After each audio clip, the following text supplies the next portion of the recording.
Commonwealth Ombudsman Michael Manthorpe has told his former immigration colleagues to have yet another go at fixing detention review processes, after an error led to a man with a valid visa being detained for almost 4 years. The former deputy secretary in charge of visas and citizenship noted his old department doesn't seem to have applied the lessons drawn from much more egregious cases where they have locked the wrong people up. The most recent cases of Australian citizens being detained were the subject of a review by former spy supervisor Vivian Tom last June, which came out publicly in February, over a decade after the Cornelia Rau scandal rocked the bureaucracy. Manthorpe is concerned at the ineffectiveness of the department's governance processes, in light of these recent failures as well as regular reports his office has received about people who have been detained and then released when it was discovered they had a lawful right to be here. Although the circumstances of Mr. G's case are unique, it highlights a potential systemic issue that echoes the findings of Mr. Mick Palmer relating to Ms. Cornelia Rau some 12 years ago, and which also arose in a recent case of wrongful detention of a citizen, he said in a statement. In terms of the severity of actual outcomes, the latest snafu is not quite on par with those past examples, but it could leave the department liable for compensation. And together, all these cases show that serious flaws remain in detention review processes, according to the Ombudsman. When public servants are exercising the power to deprive people of liberty on behalf of the state, that's a serious problem.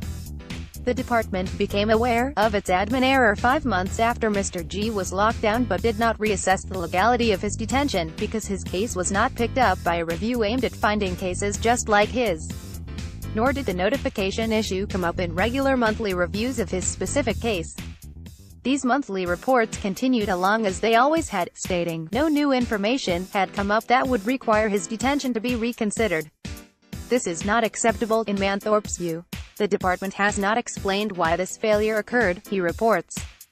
It is essential that the ongoing detention of a person in an immigration detention facility should depend not only on the formation of a reasonable suspicion that a person is an unlawful non-citizen upon their placement in detention, but that this reasonable suspicion must be maintained, the Ombudsman said in a statement. It should not be formed once and then be presumed to be perpetually true. The need to regularly review and confirm the legal basis for detention was central to Mick Palmer's 2005 report on the Cornelia Rau case, Manthorpe notes. This requires regular, positive action on the part of the department, he argues in the report. The original decision to detain Mr. G is not a problem. He came to Australia working on a ship and deserted his post before making a doomed application for a permanent visa. But when the department notified him of that refusal, it left out certain required information, meaning his bridging visa remained valid during his detention instead of being automatically revoked as officials assumed. The Ombudsman's report is not very clear on the details of the error, but his office explained further. The Department of Home Affairs must adhere to technical and procedural fairness requirements when canceling a person's visa, a spokesperson told the Mandarin. In this case, Home Affairs, in its written notification to the person, did not correctly disclose the relevant legislative provisions under which the cancellation was being made. As a result, the person's visa was not cancelled in accordance with law and technically remained in force. The discovery of this led to a fairly absurd sequence of events. The department briefly released Mr. G from detention last July, because he still held a valid bridging visa, then cancelled it 1 hour and 15 minutes later, on the basis that he was convicted of crimes committed in the Christmas Island detention center. He was redetained 10 minutes after that, and deported 4 days later. Unlawful, or just inappropriate, detention? Home Affairs initially described the ongoing detention of Mr. G as unlawful, but later changed its official view to inappropriate last August, pending an internal review to decide whether he really was locked up illegally, in which case he should get an appropriate remedy from the government, according to the Ombudsman. In his recommendations, Manthorpe suggests this could take the form of an apology, a waiver of any debt to the Commonwealth arising from Mr. G's deportation, or even compensation. The legality of the detention is a separate matter to the decisions regarding the man's visa status, and revolve around the way Home Affairs establishes a reasonable suspicion that a person is in the country unlawfully, having neither visa nor citizenship. It is the view of the department that because it did not apply its knowledge of the refusal notification errors to Mr. G's case, it maintained the reasonable suspicion that he continued to be an unlawful non-citizen and that he should remain in immigration detention, according to the report. It is the Ombudsman's view that the department's suspicion ceased to be reasonable after the department became aware of this issue and through the failure in its governance processes, failed to appropriately apply this knowledge to Mr. G's case. Home Affairs has agreed to all of Manthorpe's 4 recommendations. That means it will review how it maintains the reasonable suspicion that a person in immigration detention is an unlawful non-citizen, and when that is done, update the relevant policies and procedures to ensure the ongoing lawfulness of a person's detention is regularly reviewed, and the steps taken to maintain the suspicion that the detainee is an unlawful non-citizen are appropriately recorded. The department will also go back and try to identify all other cases affected by the same error, something it claims to have done before, despite missing Mr. G, and make sure everything is in order. It will consider providing Mr. G with some form of redress only if its internal, formal legal review finds his detention was in fact unlawful. Mandarin asked why the Ombudsman did not come to his own independent conclusion on this matter and left it up to Home Affairs to decide.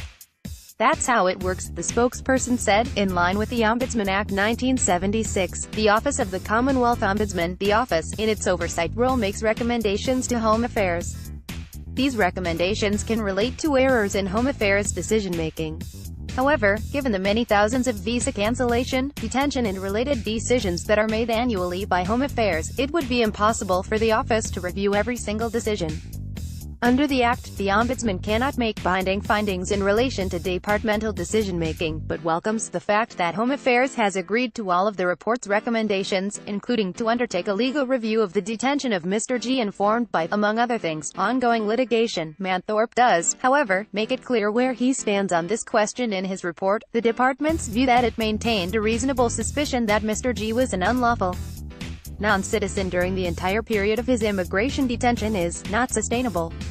He does not accept the department's position that, as long as no information comes to its attention that challenges the view of the reasonableness of the suspicion as it relates to an individual, even if that information is generally known to the department, then that view is maintained, on the basis that it should have realized Mr. G's case was affected by the error.